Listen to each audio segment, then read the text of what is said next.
Oi, gente, já faz um tempinho que a gente não se vê, né? Então, hoje, finalmente, nós vamos ter uma aula de história. E aí, nós vamos continuar de onde a gente parou. A gente já falou algumas coisas sobre Brasil colônia, né? Desde a chegada dos portugueses, as etnias indígenas que já existiam na América.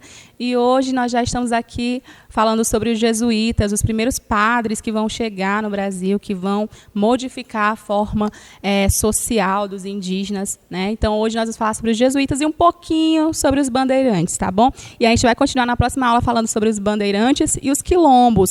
E é claro, gente, que eu estou devendo uma aula sobre de como os africanos chegaram aqui, mas essa aula vai ser muito detalhada, vai ser muito especial, tá? Então, esperem um pouquinho. Hoje nós vamos falar sobre os jesuítas no Brasil. Os jesuítas na América Portuguesa, eles vão chegar aqui com essa ideia de missão, né? De missionária, de evangelizar Jesus, evangelizar toda a crença cristã.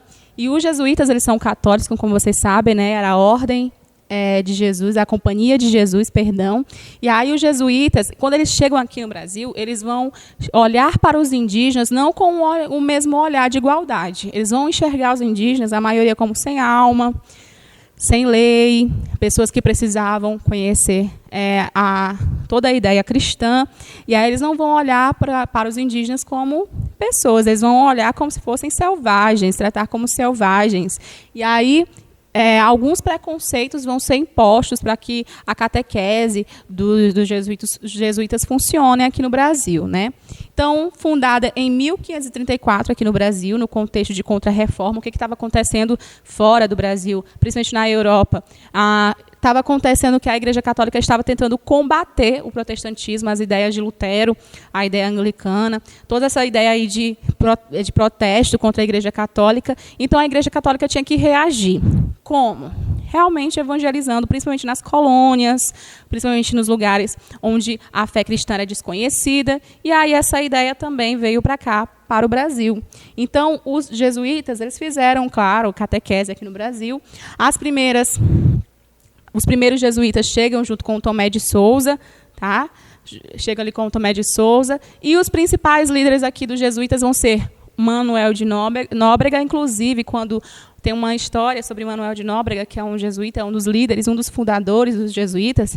Ele chega ali na Bahia e aí ele quer realmente transformar, principalmente os tupinambás, né? Eles vão lá e vestem, os jesuítas vão vestir os indígenas, os jesuítas vão fazer aldeamentos e alguns não conseguem sobreviver porque vão pegar doenças, até mesmo das roupas que os portugueses traziam contaminados de outras doenças. Então, os primeiros aldeamentos aqui, teve um aldeamento aqui de Manuel de Nóbrega, em que os jesuítas realmente não resistiram. A maioria morreu, então ele foi tentar em outros lugares, principalmente no sul do país, né, outros aldeamentos. Então, onde foi mais frequente as companhias de Jesus?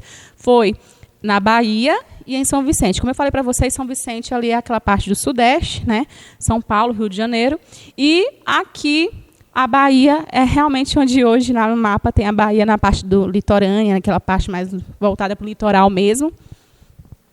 E eles começaram pelo litoral. Se você pegar o mapa, eu mandei aquele slide enorme, que vocês disseram que é enorme, né? Mas lá no slide, quando você olhar lá a parte dos jesuítas no Brasil, você vai ver que o Brasil, a parte do Atlântico, foi por onde os portugueses chegaram, por onde os portugueses vieram, fizeram suas primeiras habitações, né, a primeira colonização, também por causa do Tratado de Tordesilhas, que a gente já viu sobre o que é o Tratado de Tordesilhas. Se você não lembra, dá uma revisada lá para você entender melhor essa aula.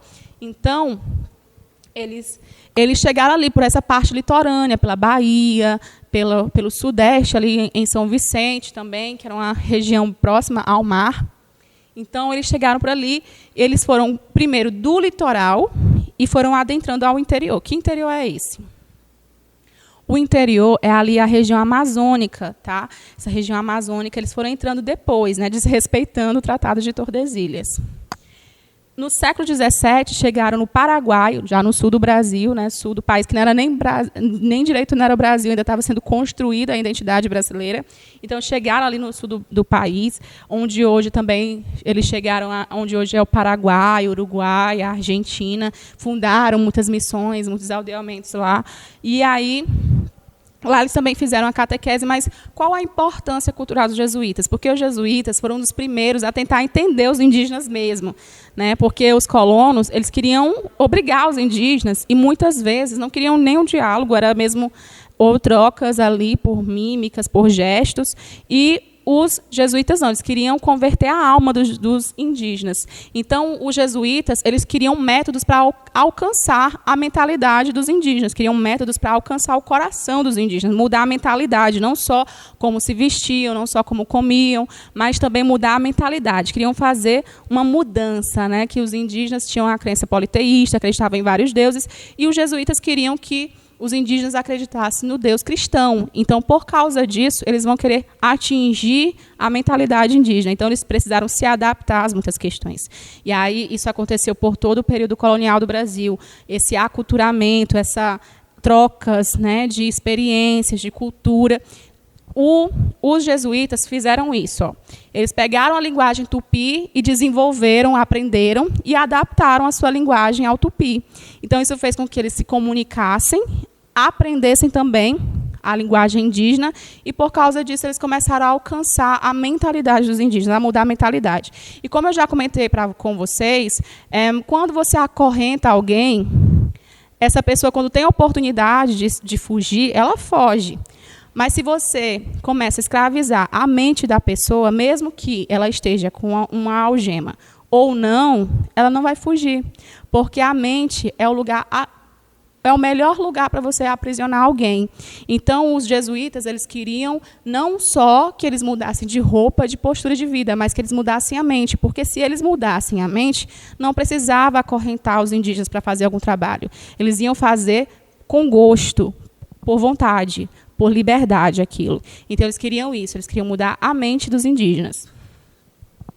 Então, eles fizeram os aldeamentos, que eu falei para vocês, que era como se fossem pequenos povoados, bem próximos, eles ficaram bem próximos, e aí muitos jesuítas já carregavam doenças, gripes, que fragilizaram indígenas, muitos indígenas foram dizimados, muitos indígenas morreram, e por isso que algumas pessoas, alguns historiadores, chamam esses aldeamentos de reduções, porque realmente reduziu muitas etnias no Brasil.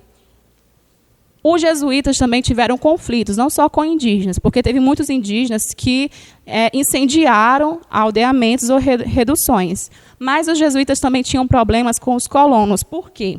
Os colonos, eles acusavam os jesuítas de monopolizar a mão de obra indígena, de monopolizar todo o trabalho indígena, que antes eles escravizavam os indígenas, obrigavam os indígenas a fazer serviços para eles, e agora os indígenas estão indo para aldeamentos, para reduções, e aí os jesuítas proíbem eles trabalhar para os colonos, os jesuítas proíbem crianças indígenas trabalharem, tanto é que os jesuítas colocam que a partir dos 13 anos eles poderiam trabalhar no campo, na agricultura, os jesuítas não permitiam antes disso, e as missões eram muito lucrativas para os jesuítas. Eles ganhavam muito com o que os indígenas faziam, com o que os índios trabalhavam. Então, eles diziam que era contra a escravidão, mas, na prática, era isso que eles estavam fazendo com os indígenas. Então, era uma escravidão ideológica. Até aqui, a gente viu o quê? Que os portugueses, nos primeiros anos, estavam ali trocando mercadorias, que era o escambo, e agora...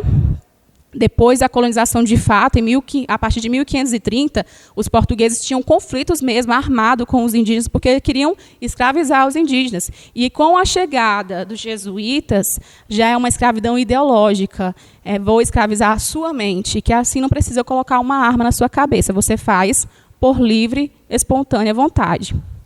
E aí, os colonos e os jesuítas têm conflitos frequentes até chegar aos bandeirantes. Os bandeirantes é um termo que foi usado já depois, já nos nossos tempos, já é contemporâneo esse termo, quando queriam criar uma identidade para o Brasil.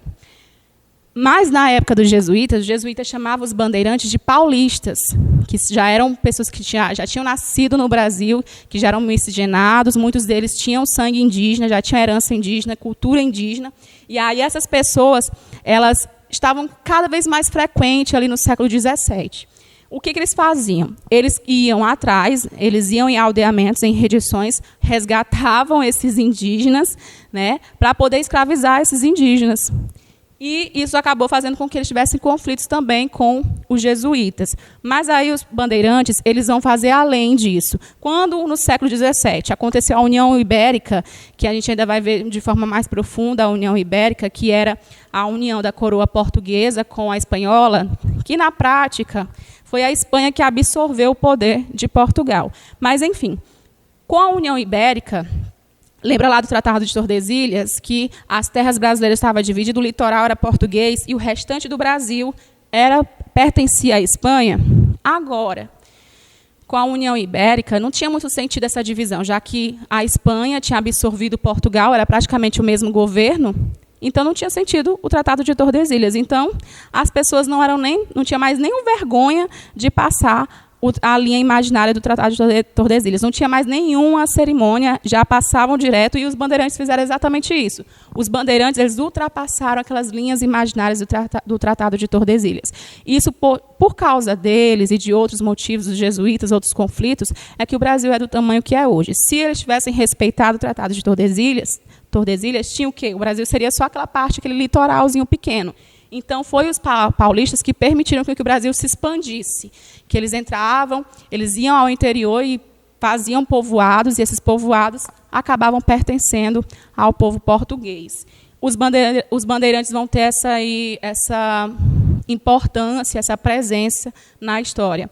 Eles invadiam missões, escravizavam os indígenas.